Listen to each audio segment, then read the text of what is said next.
Europe 1 13h. Europe 1 13h, dernière partie sur Europe 1 jusqu'à 14h avec vous, Céline Giraud et vos deux chroniqueurs du jour, Eugénie Bastier, essayiste et journaliste au Figaro Vox, et Olivier d'Artigol, chroniqueur politique. Et on continue à parler de ces élections législatives anticipées avec cette majorité réunie sous la bannière Ensemble pour la République qui présente 489 candidats dans les 577 circonscriptions. La majorité ne présente notamment pas de candidats dans les circonscriptions qui sont détenues par des élus de droite ou de gauche ou du groupe centriste Lyot jugé constructif. Eugénie Bastier, est-ce qu'il est capable, Emmanuel Macron, aujourd'hui, de créer des coalitions utiles pour éviter un crash ? Écoutez, il y a un scénario qui se décide, outre le scénario qui, à ce jour, est le plus probable d'une victoire du Rassemblement national. Il y a un autre scénario qui pourrait se dessiner. Moi, je ne crois absolument pas une seconde que la majorité présidentielle puisse obtenir une majorité absolue. Il y a un scénario qui serait une coalition qui irait de LR jusqu'au PS, des LR, d'une partie des LR ou de Horizon, on va dire, d'Édouard Philippe jusqu'à une partie du PS. Moi, je pense que ce serait juste un sursis en réalité, parce que sur quoi une telle coalition pourrait-elle s'entendre ? Sur la réforme des retraites, ils sont absolument en désaccord total. Sur les finances publiques, en désaccord total. Sur l'immigration, en désaccord total. Sur le pouvoir d'achat, en désaccord total. Je ne vois absolument pas. Ce serait une coalition de sursis. Il resterait le suicide assisté. Il pourrait voter la loi autonomie. Peut-être qu'ils se mettraient d'accord, mais ce serait un symbole.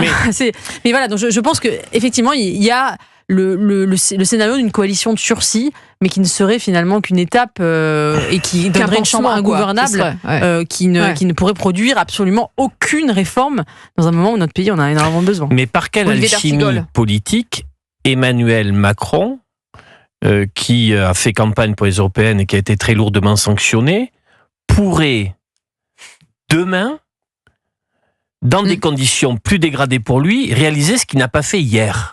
C'est-à-dire que depuis 2022, ce Graal qui a été recherché c'était la feuille de route d'Elisabeth Borne, puis celle de Gabriel Attal, d'aller chercher des marges à gauche et à droite pour constituer enfin une majorité absolue à l'Assemblée, ils n'y sont pas arrivés.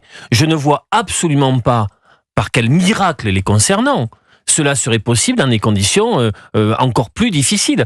Moi, ce que je crois réellement, c'est que les gens ont bien perçu, il y a dans notre public qui nous écoute, mais chez les électeurs, l'idée qu'on doit passer à autre chose. Et il y a un débat sur quel autre avenir politique. 13h51, j'avais aussi envie de vous entendre sur Mbappé, qui a donc pris la parole hier, alors que l'équipe de France joue ce soir, vous le savez, face à l'Autriche à l'Euro.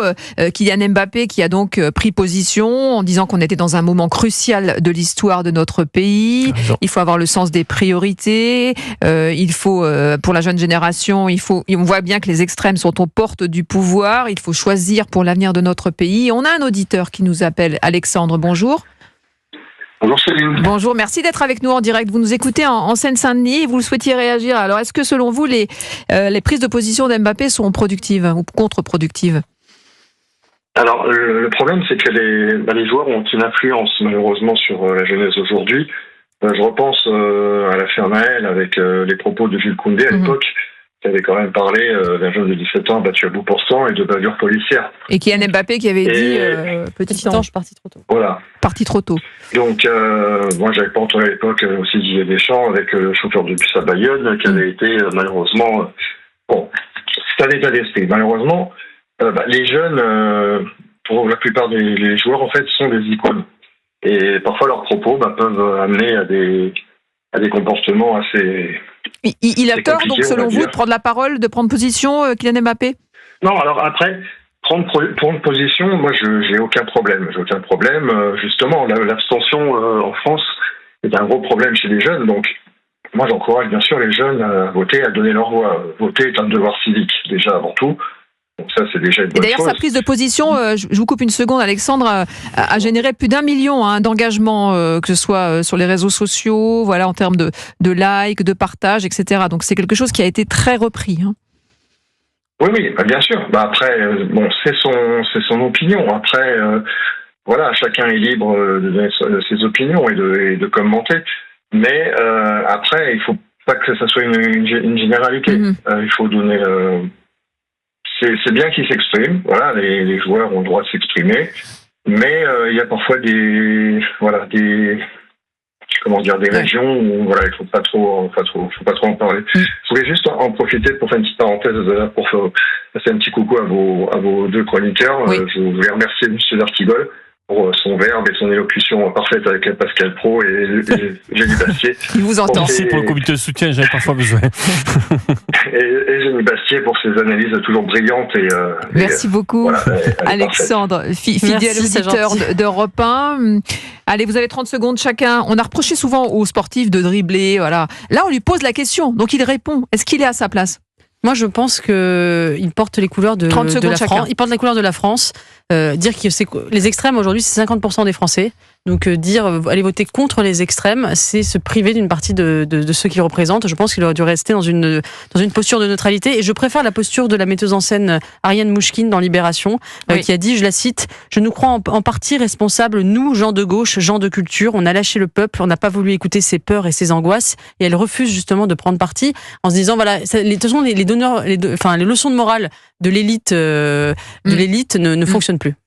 Olivier d'Artigol. Il est citoyen, il a répondu à une question sur la situation politique et donc il a répondu, je pense moi, avec sa personnalité, avec ce qu'il éprouve, ce qu'il ressent. C'était assez sincère.